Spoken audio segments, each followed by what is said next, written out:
All right, hello everyone. Welcome to another Dragon Plus live stream. Today we have two very special guests. We have, as usual, every other week, we are able to steal Mr. Jeremy Crawford away, the lead designer of the Player's Handbook and lead rules designer of Dungeons & Dragons. Welcome back, Jeremy. Thank you. Always good to be here. And hello, everyone. And joining us this week, we also have Dan Dillon, game designer for Dungeons & Dragons. Welcome, Dan. Thank you very much. I'm ecstatic to be here. It's great to have you. And Jeremy, as always, good to have you joining me again. So welcome, welcome. Hopefully everyone is staying safe and playing as best they can from the safeties of their abodes. This week, we thought we would talk a little bit about the most recent Unearthed Arcana that released back last week on May 12th with Jeremy and Dan. This was Subclasses Revisited. We wanted to cover those. We also wanted to touch base on the Psionic Soul. But first, as we are wont to do, Jeremy, things that you're reading, writing, and listening to these days, and then we'll ask Dan the same. Writing endless D&D. It's a sentence I love to say. In terms of watching, we just started watching the new season of Penny Dreadful, City of Angels. And for anyone else who's a Penny Dreadful fan and was sad that it was abruptly ended, it's nice to have the series back. Although this is a completely different story, different part of the world, but I'm enjoying it so far. We've watched just the first two episodes. It is much more LA noir than 19th century Gothic, but I love both of those genres, so I'm happy. I'm so excited, and that's going on my list. I didn't realize it was out. I loved Penny Dreadful. Can't wait. Yeah, and we didn't realize it was out either until last week. Suddenly, something pinged on that said you can watch it for free for a limited time on Showtime, and we were like, what? And so I'm in. Yes, put that into our eyeballs. And Bart Bart, for a moment, I thought you were about to vanish beneath the glacier. Sorry.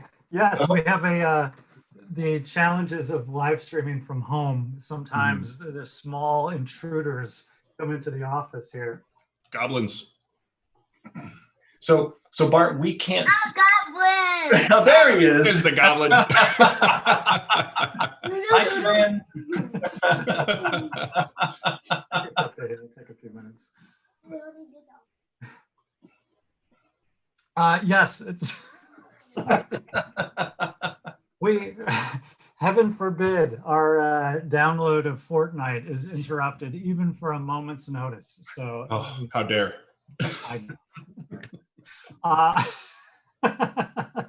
And Dan, sorry, my apologies. We have not had you on the live stream before. Would you care to give us a quick introduction of who you are?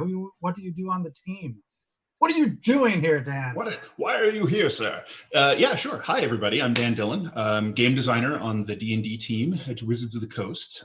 So my responsibilities tend to center around mechanical design and sometimes development, and that has been an absolute blast, and it's been a dream come true. So I am super excited to get to work with this amazing team and to create stuff for this game we all love that you all get to hopefully try out and love as well. So yeah, I'm delighted to be here. It's great to have you. Yes, usually we are seeing you in the chat, answering questions from time to time. So now we get to have you right here live in person. Yes. Yeah. Speaking of, as mentioned, we're going to be covering the Psionic Soul and the most recent Unearthed Arcana for Subclasses Revisited. If you do have questions, please do put them into chat. Please do preface them with a question. We don't always get to them live, but we do compile them for future live streams, and they are very useful and important for us to receive. So please do ping us away with your questions. Before we dive into the new subclasses, let's just get right to it. Should we talk a little bit about the Psionic Soul? Absolutely. Yeah, since the last time we talked, we were doing a tour of the Psionics Revisited Unearthed Arcana, but we only got up to the Psionic Soul, but we didn't get to actually explore it. So I thought we better give the Psionic Soul its due before we then dive into the most recent UA. Now, one thing I wanted to talk about, because it was a question that came in, is just about these revisited articles. Some people have wondered, does a subclass or other game option need to appear in a revisited article to then appear later in a D&D product? And the answer is no. If something appears in a revisited article, what that means for us is satisfaction was high enough for us to do more work on the thing, but there were enough questions from you all in the community or concerns that we wanted to take another crack at designing this particular element and then get your feedback on this new design.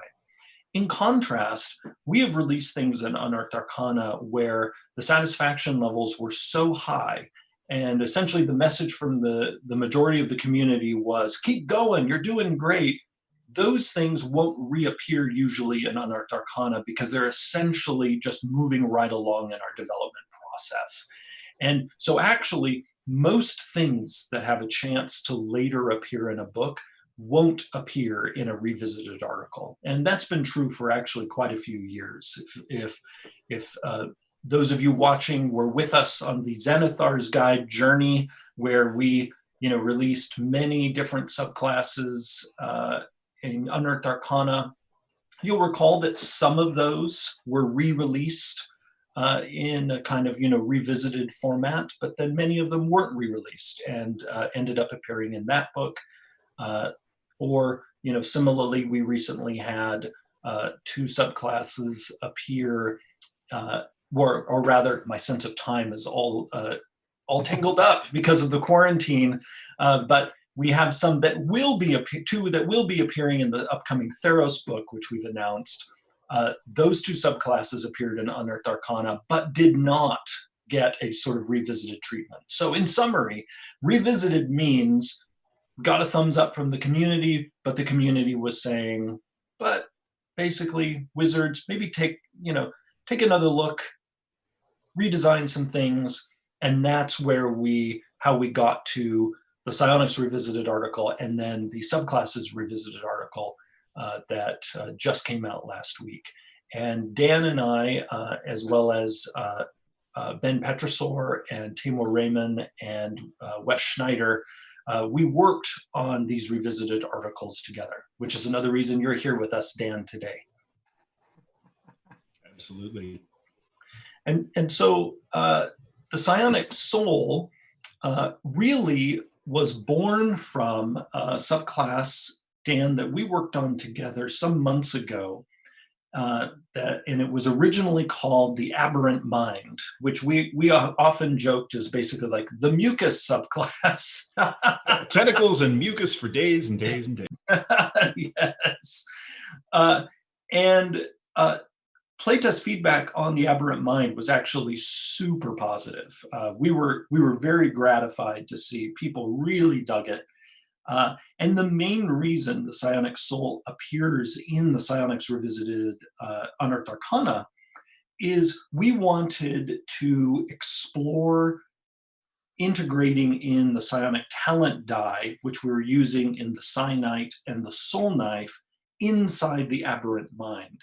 And in the process, also address some of the feedback we got about the Aberrant Mind, which was many people kept telling us, we love what it does, but could I get this cool psionic magic without all the mucus?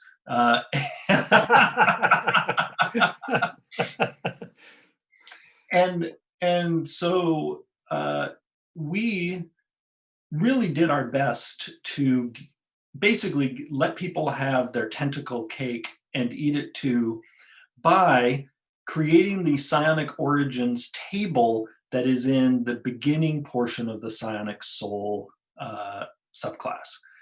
Dan, how about you talk a little bit about this table and sort of the Sure. kinds of options it provides us? Yeah, so when you talk about psionic magic and the way we've sort of looked at it in D&D, particularly in 5th edition, it can come from a lot of different places with a lot of different flavors. There's your tentacle mucus mind flayer, aboleth flavor, and then there's your contemplative inner power unlocking through your mind and unleashing your magic that way. And so the Origins table was a fun place for us to take this framework of the Psionic Soul and then set up right up front, hey, flavor this however you want this mental magic to really shine and tell the story of the character that you're trying to put out there into the multiverse. And so we've got some cool things like, if you want your tentacles, we've got you were influenced by the far realm at some time in your life, maybe even before you were born, and those strange energies that have no place being anywhere in existence warped you and twisted you, and maybe there's some strange tendril growing on or out of you somewhere, and you can draw on that connection to the far realm and warp the world around you. And then there's much more grounded things like you were trained, you or an ancestor of yours were trained by a Githzerai monk, and they unlocked this psychic potential in you or your family, and that has been passed down to you either through training or can't hear? No, like this guy right here. Oh yeah, that guy. Yeah, there he is. Yeah, that could be the boss. Yeah, he's right there. That gets the right monk. Yeah. And then we threw in plenty of creepy flavor, because whenever you get into stories about psychic powers, there's always an element of the unknown, of the wrong, right? So you have maybe you have a vestigial twin part of your body somewhere, and you're not the psychic one. They are, and you're just sort of the conduit through which their power lives on. And then one of my favorites, I believe you threw this one in there, Jeremy, and I delightfully appreciate it, is the Sapphire Dragon reference down on the bottom of this table, where you grew up in the area of influence of a powerful psychic dragon's lair, and you just sort of gathered that, and now that has changed you, and whenever you use your magic, your eyes glow with this sapphire light.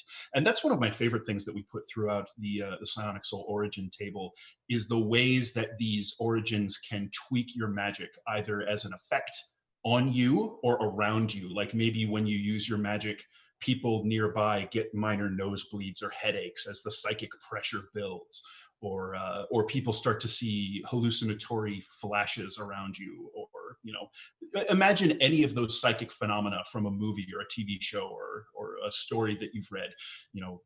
Objects nearby start to rattle telekinetically. There's a lot of fun you can have with that, and and always don't be constrained by what's on the table. We threw 10 of our kind of favorite, wackiest, all across the spectrum ideas out there. Go nuts, right? Come up with your own, figure it out, really use this to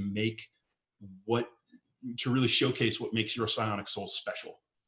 Absolutely. And if anything, already looking at the feedback we've seen on this, I can sort of pull back the curtain for everyone a little bit and let everyone know that Dan, you and I and the rest of the team, we've talked about that in a future iteration of the Psionic Soul, what we definitely would want to do is actually forefront the Psionic Origins table even more, because one thing we've seen, and we've seen this phenomenon before, that sometimes people will see sort of the opening text for a subclass, and basically, especially if they're like Magic the Gathering players, their eyes glaze over and it's like flavor text, and we'll often jump right into the game mechanics.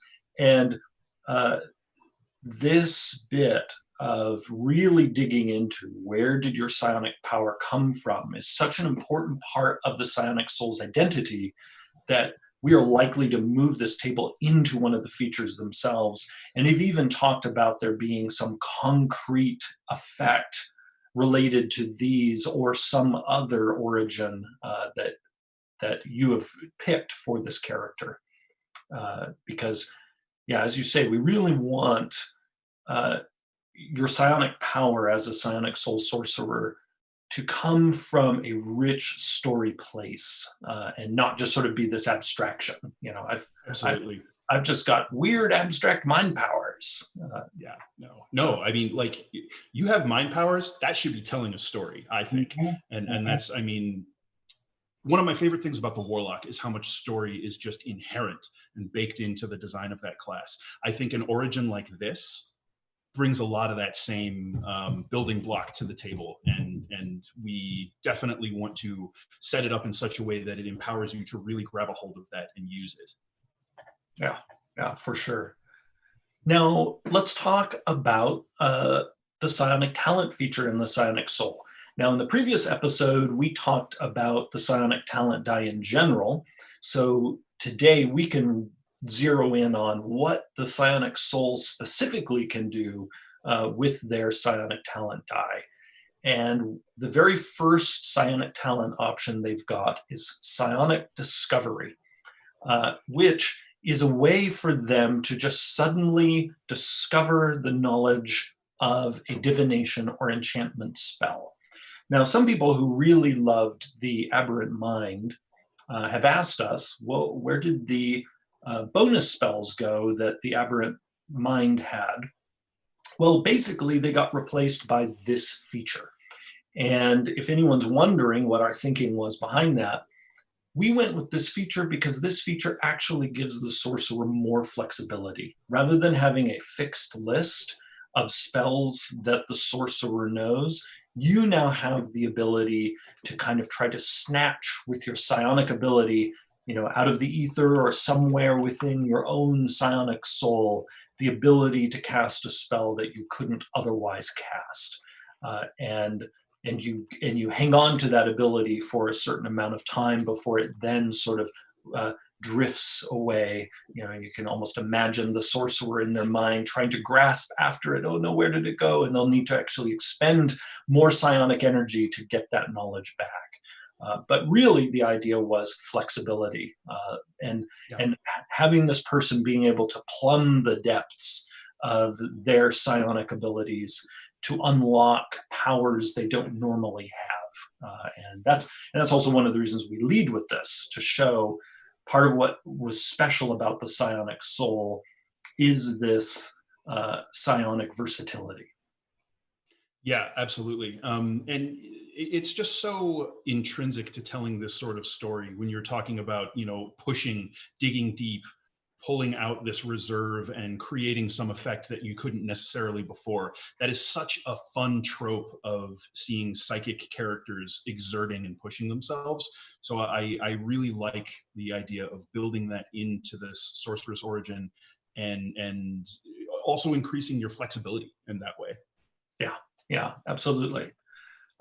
It's a way basically to address the desire that a number of sorcerer players have for more spells known, but addressing it in a way that actually gives them more than just a few extra spells known. It's basically, you have this whole categories of spells that you can dip into now, if you're willing to pour some of your psionic energy into that effort.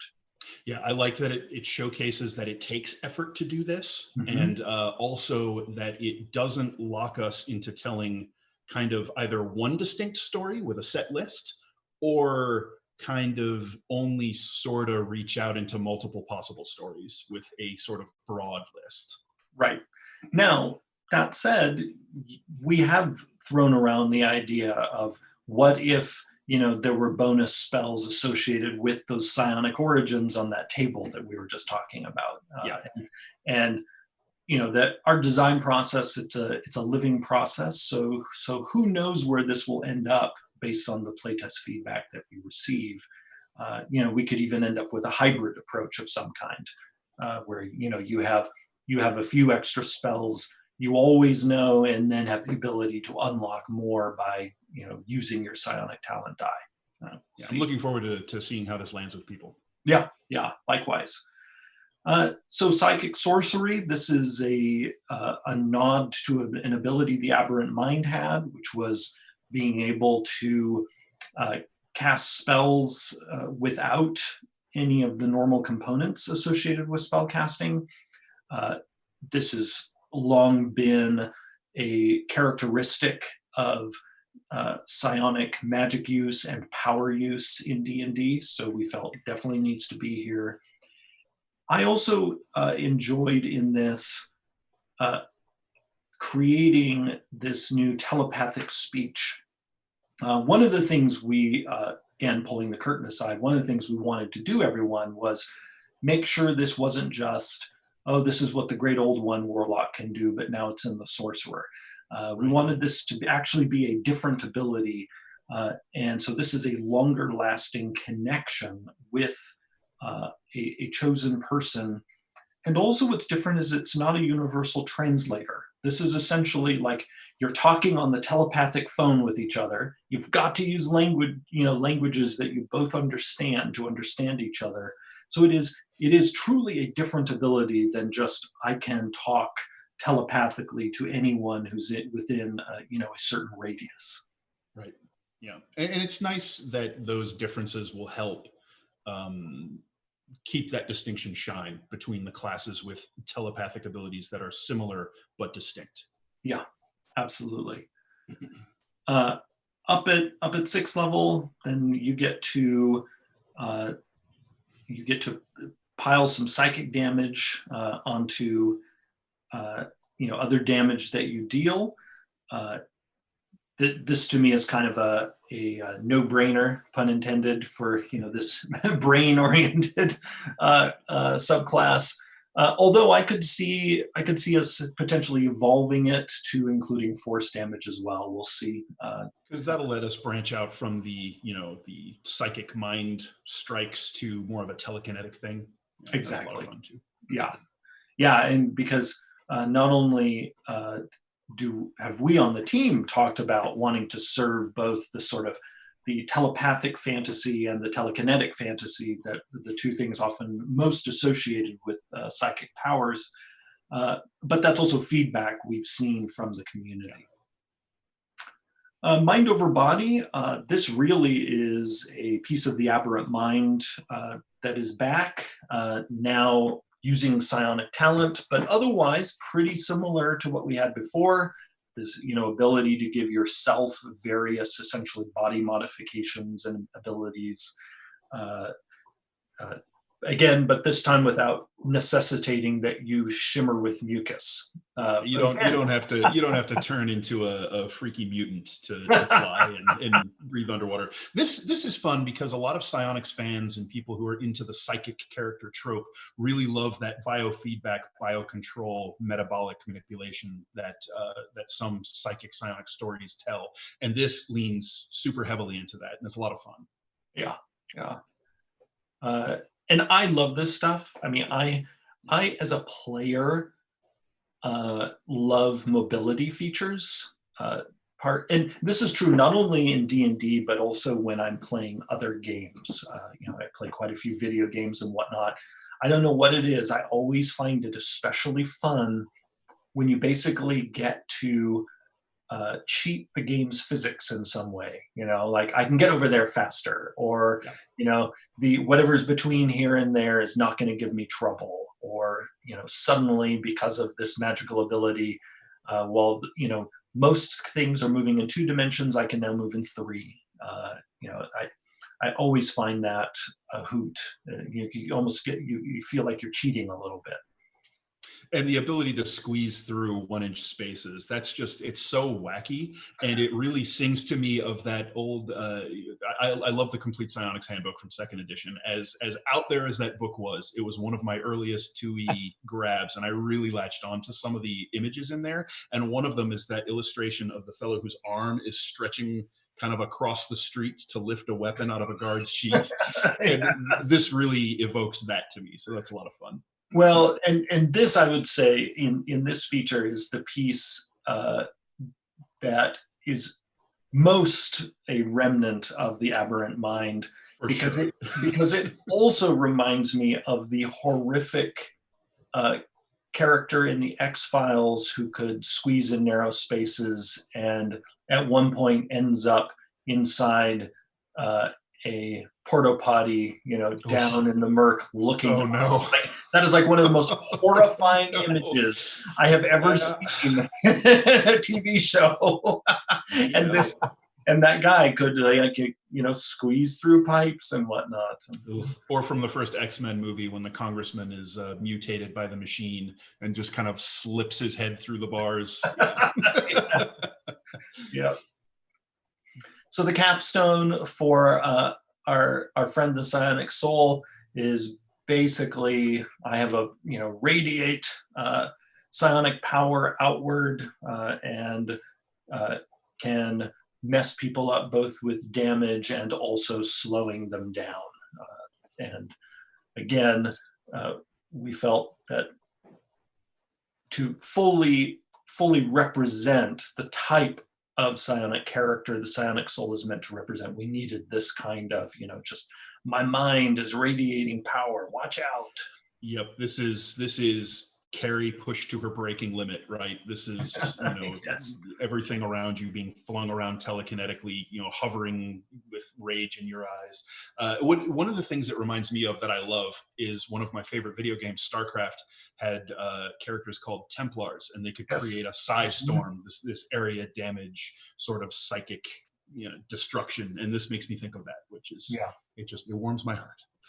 And it's also a great old-timey thing in D&D because for the longest time, Mind Flayers, one of our most iconic psionic creatures in the game, have long been associated with this kind of, radiating blast or focused blast of psionic energy that, stuns people or slows them down and, melts their brains. So this is definitely at home here in this subclass. Big time.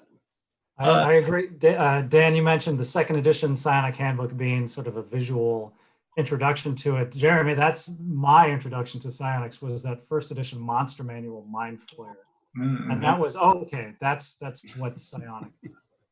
Tentacles. Tentacles.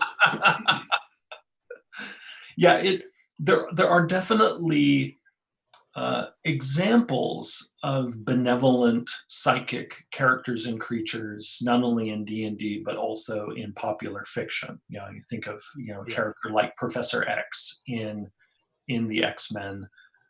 But it is interesting that I think more often than not, psychic powers are often associated with scary things, or even when they are actually wielded by heroic figures, they're still often presented as ominous in some way because often misunderstood. Yeah. Mm-hmm. Or the person who wields the power has a challenging time controlling it. I mean, think of Eleven in Stranger Things, if you Professor X, as you mentioned, is a good example in the later Wolverine movie. Yes. Yeah. Oh, yeah. Actually, that to me was one of the most thrilling and nail-biting sequences in that film Logan, when Professor X loses control of his own power. Yes. And essentially, it's like the Psionic Soul's psychic aura, except with a radius of like a mile. Yeah. Yeah. That will end a lot of normal people. If anyone watching is curious about other examples in media of characters like the Psionic Soul, I recommend the film Dr. Sleep, which is the follow-up to The Shining. And it is in many ways less a sequel to the horror movie The Shining and more an exploration of what it means to shine, as Stephen King calls it, which is basically meaning to have these sort of psychic powers. And Dr. Sleep has a number of different characters with different psionic powers, a number of which you could actually find analogs for in the Psionic Soul Sorcerer. That's been on my list for a while now. I'm pleased to hear it. I believe it has a thumbs up from you as far as a watch. Yes, yeah, no, I enjoyed it quite a bit. You know, I think I'm not sure it is fully successful as a sequel to The Shining, but I really liked it on its own merits. There are some really neat power use, some good storytelling, some moving connections between the characters. So I recommend it. Noted. So shall we dive into last week's Unearthed Arcana Subclasses Revisited? Let's do that. So if folks, and Dan, thank you for putting the link to the psionic options in chat. We'll put a link in for the Subclasses Revisited as well. So this was the most recent Unearthed Arcana. Right it dropped. It dropped on the 12th, and this is 3 subclasses we may have seen before, but they again have been revisited and updated accordingly. We had previously seen the Rogue as the Revived, but here it is the Phantom. The Warlock subclass of the Noble Genie is now the Genie, and the Wizard subclass of the Archivist is now a part of the Order of Scribes. So I defer as to which one we should start with first. Dan, your choice. I mean, I am super biased toward the Genie, but I'm A-okay with just starting at the top and barreling on through. I know a lot of people, there was a lot of anecdotal buzz about the Phantom / Revived Rogue. So let's go ahead and jump right into that. Yeah. All right. We'll cover all 3, of course, but sure. Let's start from the top then. Let's look at let's talk about the Rogue. It started as the Revived and now the Phantom. So what can we say about what it is, how it changed, why it changed? So first let's talk about not only the change of the name, but also the change of its story. The Revived was a fascinating subclass for us looking at the playtest feedback, because what we saw is that overall, people really dug what that subclass did. And they also liked its sort of deathly mood. But there was some confusion and in some cases pushback about this idea of discovering, particularly at 3rd level, that you had previously been alive and then died and then come back. And people rightly pondered, aren't we really talking here less about a subclass and more about something like the Revenant, which actually is not only a monster in the monster manual, but in some editions of D&D has even been a player character option. And so we took that feedback seriously, as we always do, and we looked at what people liked about the Revived and looked at the kinds of questions that were there, and we thought, we can definitely move forward with this subclass, but we need to turn what it does into something more active, something that feels more resonant as the kind of thing you would adopt over the course of your career as a rogue, rather than basically discovering one day, oh, I used to be dead, which is a really cool story, but again, people rightly pointed out, it's a little bit of an odd fit for a subclass. Right. I think focusing in on what would make such a character a rogue as opposed to any other class was, that was real solid feedback. Yes, absolutely. And that was our North Star, which was the Phantom needs to be clear why this is a rogue. As opposed to a member of some other class that has a kind of, ghostly or deathly theme. And so where we landed is this fun, spooky story of them not only, like most rogues, being able to lift things from the living, but even being able to lift things from the dead. And so this is, the rogue who has ghostly companions. We've even imagined that, like with the 3rd level feature, Whispers of the Dead, that the rogue might actually see ghosts there whispering to them this knowledge that that they have snatched from beyond the grave. We also nudged the third level feature associated with sneak attack away from necrotic damage and over towards psychic damage, because again, leaning into more of this sort of ghostly theme. It was Tamor Raymond who had this idea of, this sort of like banshee-like screaming that people might hear, and this causes them psychic damage. I love that connection with the Banshee's wail. Yeah, yes, that was a brilliant idea.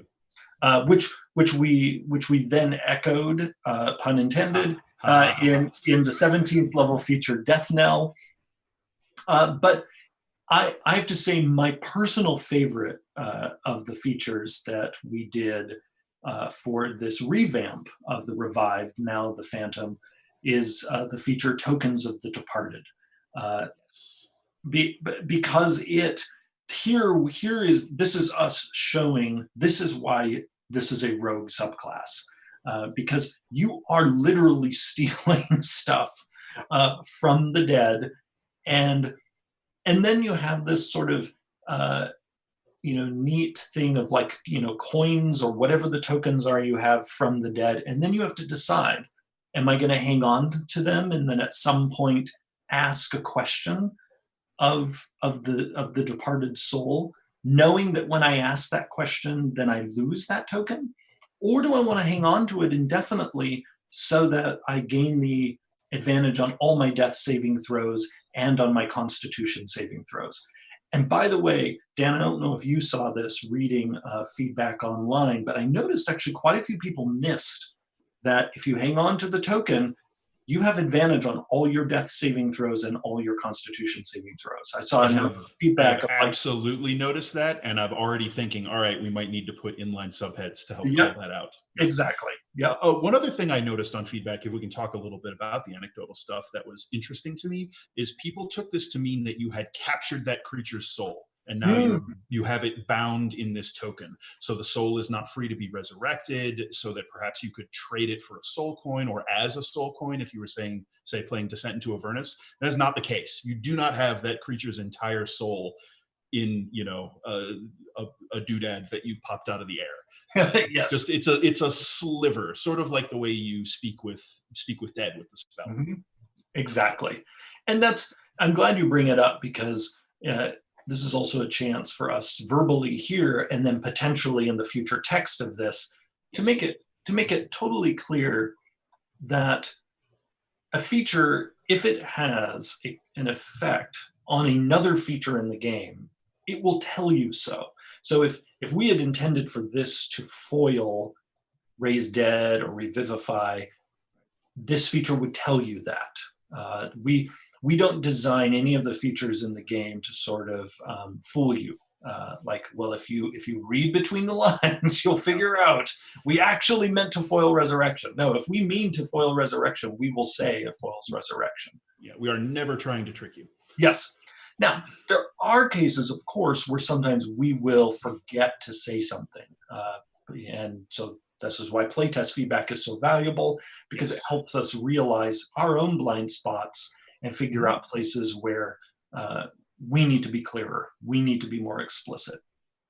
Yeah, and I can't stress enough that everybody listening now live or later on the VODs or hearing about this word of mouth, your feedback is incredibly valuable, and we cherish it so much. Thank you for participating in this, because you make all of this stuff better. Absolutely. And we really hope you'll continue to do that and let us know what you think in these surveys. It's crucial. Yeah, Dan, as you can attest, I ask you, Ben and Tamor, to spend hours of your time, often every week, pouring through every line of feedback. Thousands of responses. Yeah. It is such a fundamental part of how we work. So we also have, of course, the Ghost Walk ability, which is going to allow this rogue to get into all sorts of trouble as they flit around in a ghostly form. And I say get into trouble because in my many decades now of playing D&D, I've probably seen more rogues go off on their own than any other, sneak into some place, and then oops, they're up against some threat that they cannot handle by themselves, and like, oh boy, this feature is just sort of enticing the rogue, like, yeah, phase through that wall, go see it. Yeah, go scout ahead in the dungeon alone. This will be fun. Yeah, I feel I am that rogue, and there have been plenty of times where I can't sneak ahead with the fighter and plate mail right behind me. I have to break off from the party. Yeah, it does not always end well. And I enjoy us encouraging that, because so often that's what rogues want to do. They often want to get into tricky situations, and so I enjoy it whenever we give them the ability to get into tricky situations in brand new ways. All right, Dan, you held off on doing the genie first. I know you love it, so let's talk about the genie. I do. I love all things desert and genie. Right. So we took the noble genie and we whipped the noble right off the title. I think it was a little confusing to a lot of readers because noble genies are a thing in D&D, but they're often kind of buried in the text of the monster. And in the 5th edition monster manual, it's just kind of in a sidebar. So if you aren't a heavy DM and you haven't read that, or you read it years ago and don't recall it, this connection might go over your head. I think that's what we saw in a lot of cases. So we made it a little more readily applicable. And we heard you loud and clear about wanting a broader sort of customization depending on who your specific genie patron is.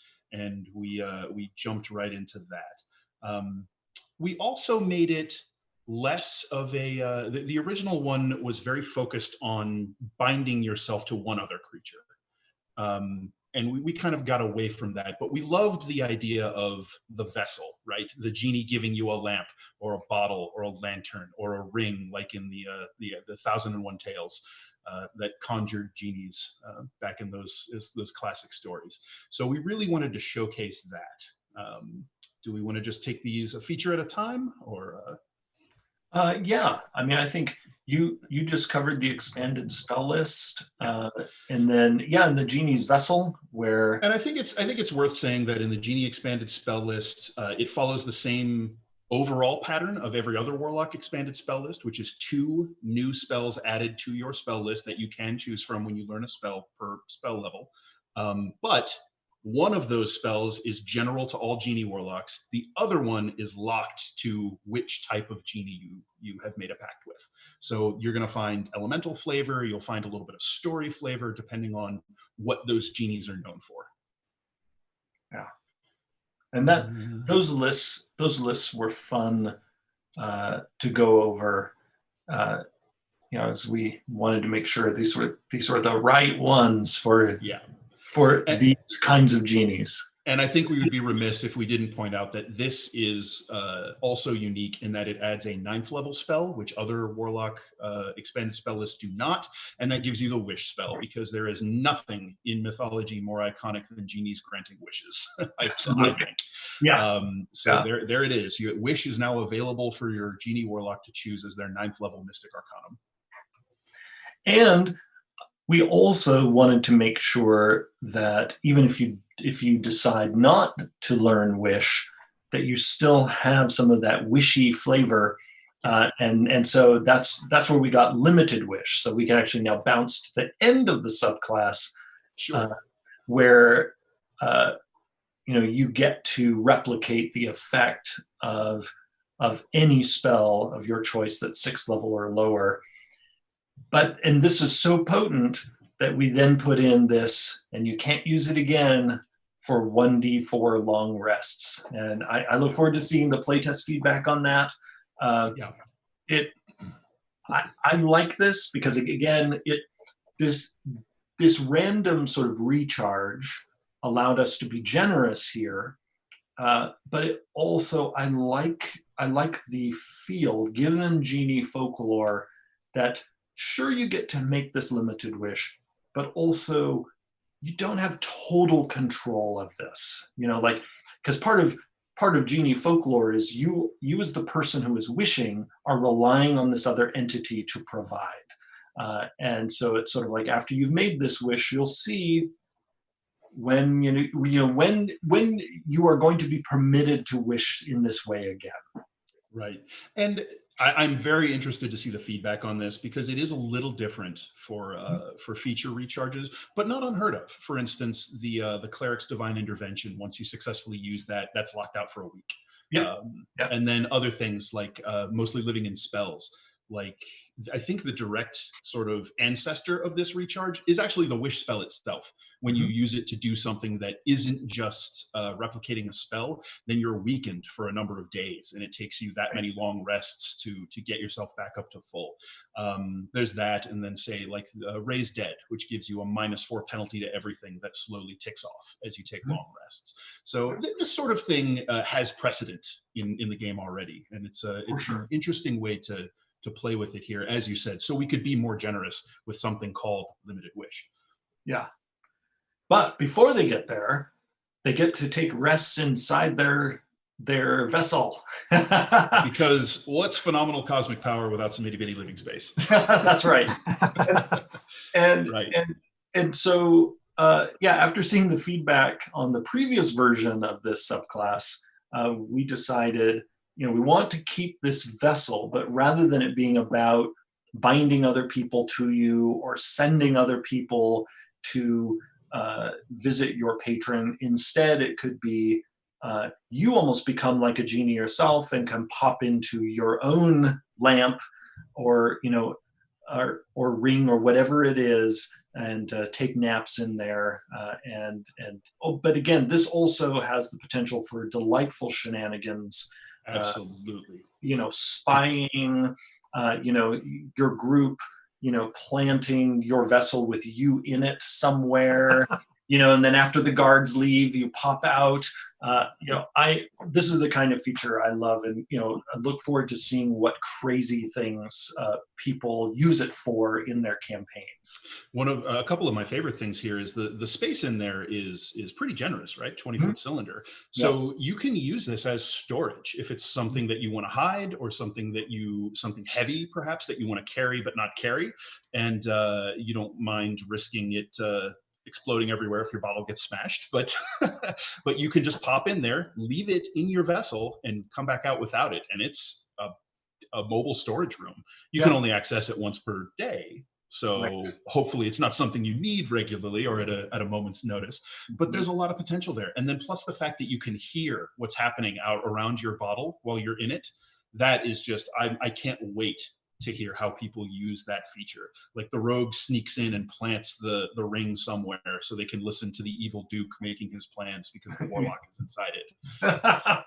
Well, and then the nail biting moment when that Duke picks up the ring and like, I don't remember leaving this here. And the warlock puts it on, or puts the ring on, and knowing that in a couple of hours you're gonna pop out. Yes. Yep. Oh, I love it.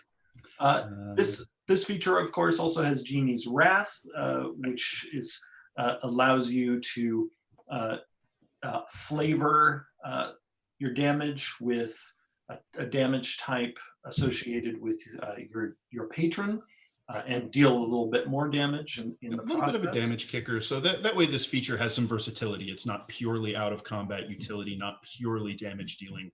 Gives you some chops in whatever sort of scenario you might find yourself in. Now, one thing that people have rightly noticed in this subclass, as well as in the other two in this Unearthed Arcana, is that some of the numbers in the subclasses are based on the character's proficiency bonus. And this is something that we decided to explore in this Unearthed Arcana, and I'm seeing the time, realizing we're probably not going to get to Order of Scribes until next episode. Most likely not, but we'll cover that. And I'll just make a quick mention. There's been a lot of questions that have been coming in through chat, which is great. So maybe we'll use that next time to cover the questions as well. Yeah, that would be great. So we're exploring here this use of proficiency bonus as yet another way in the game to control how often a character can do something, or how high a bonus will be. We've used throughout 5th edition a variety of different things in the character for this kind of element. There are class features that you can use a number of times equal to a particular ability modifier. For instance, if you're a wizard, you might have a feature that says you can use this a number of times equal to your intelligence modifier. Or if you are a rogue, you might have a feature that says you deal extra damage equal to your dexterity modifier, so on and so forth. We also sometimes have based such numbers on a fraction of your character's level. Sometimes we'll say things like, you get a number of uses, or you get a bonus equal to half your level in this class. The point is, we have a number of sort of levers available to us for controlling the size of bonuses, how often you can use things. And we decided in this Unearthed Arcana, we wanted to go all in on exploring using proficiency bonus for these numbers. And the big reason for this is proficiency bonus gives us as designers a level of certainty about these numbers that we don't have when, say, we use ability modifier.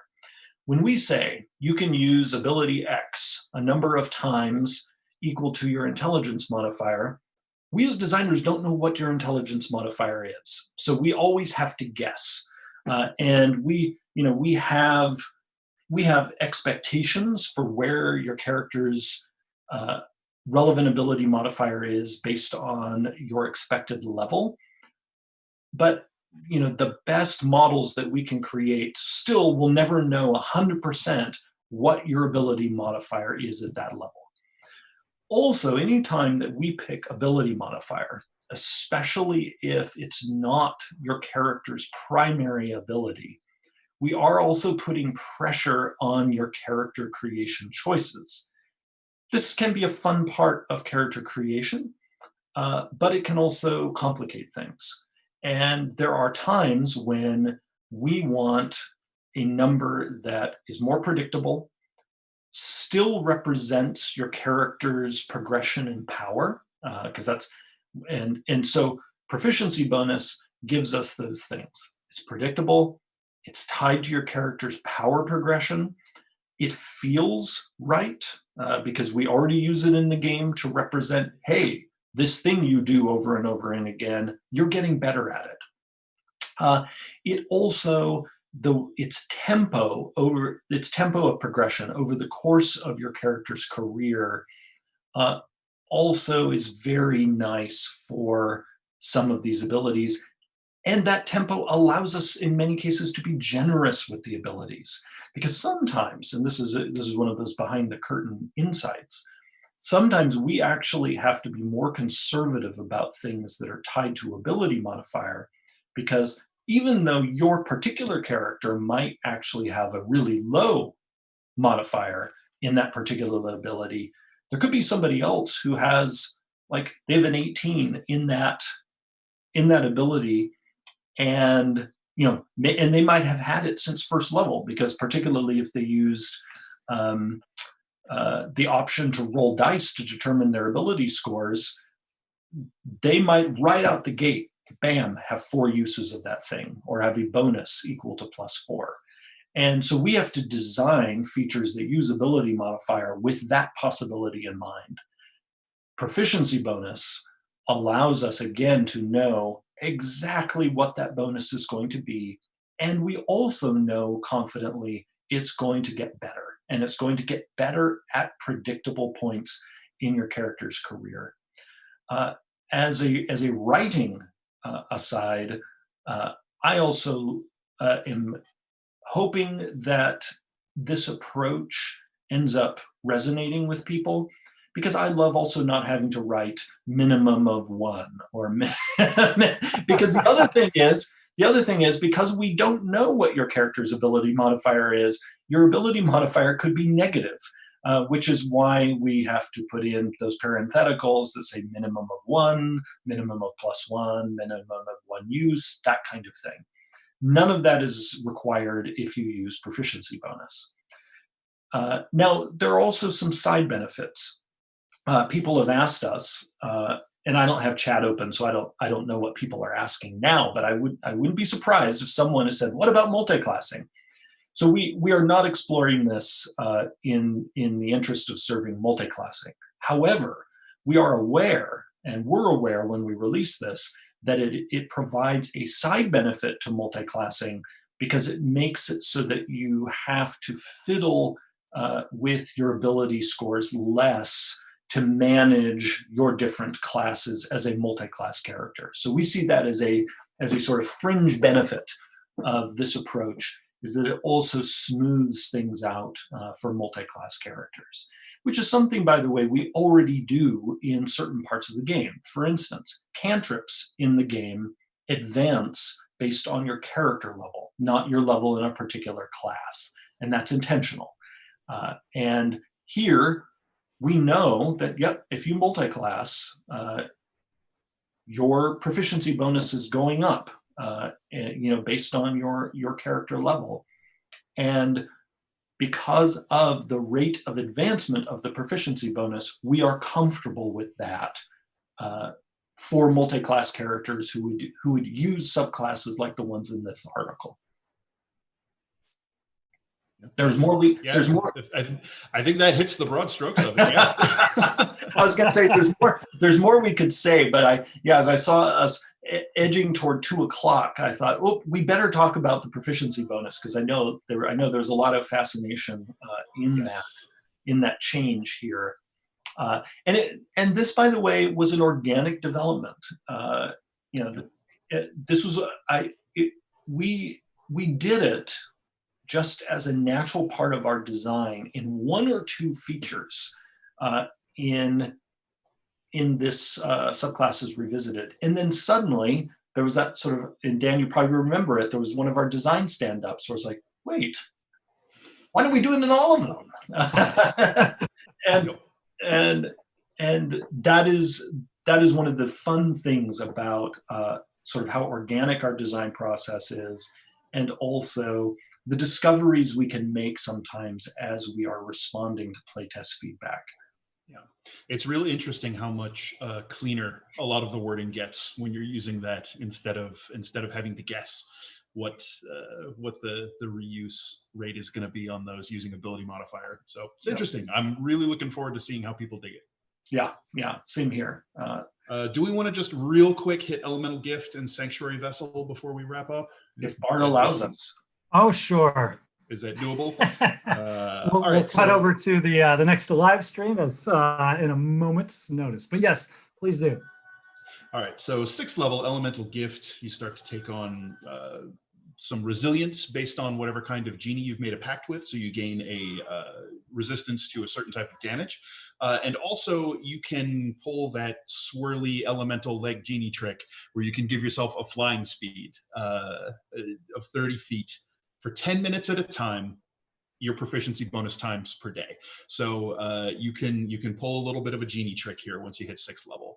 Then at 10th level, you get Sanctuary Vessel, which powers up your bottled respite from your genie's vessel. You can now pull other people in with you, up to 5 willing creatures, and they can come in and hang out in your cool little pad inside your whatever your vessel happens to be. Now that's cool, right? And you can dodge all sorts of interesting things. But one of the main benefits is if you stay in there for 10 minutes, you get the benefit of a short rest. And they get to add your proficiency bonus to the hit points they regain if they spend any number of hit dice there as a part of that. So it's a nice little way for the Warlock to have an emergency reset on some of their features, to give your allies a quick breather if you've had a series of difficult battles. And then, continuing shenanigans of having multiple people hide in your bottle. Yes, because then you can have the scenario where your whole party pops out of the ring that the evil dude put on his finger. Then it becomes a gank tactic. Yes. And they're all dressed like clowns. Yes. They all get in there. Oh. All right. Yeah. So that should wrap us up. Yeah. All right. It leaves us ready to dive into the Order of Scribes next time. Yes, so we'll save the Order of Scribes for the next live stream, along with all of the very many questions that came through in chat. Thank you all for putting those in, and I am a liar for not covering any of them this week, but I do promise that we do collect and collate and review those in advance. So this week we learned that Jeremy and Dan promise they will never trick us. Not on purpose. We will never try to trick you. Unless they're inside a genie bottle. Some love in chat for Dan's quarantine beard I saw, and yet more mucus and tentacle talk, which is always welcome in my game. So. I just wanted to say really quickly, thanks as always to everyone for taking an hour out of your time to spend it with us. Thanks to Jeremy and Dan this week, as always, for taking an hour out of your busy days to join us in addressing Unearthed Arcana and some of the questions that go along with it. Thanks as always to our followers and subscribers, and of course to our moderators, and for everyone that's been tuning in. Of course, do continue to stay safe and play safe, and we will pick this up again very soon. We've got lots of great questions I've seen already about extra dimensional spaces opening up inside of genie bottles. And beyond. So we will do this again very, very shortly. Bye, everyone.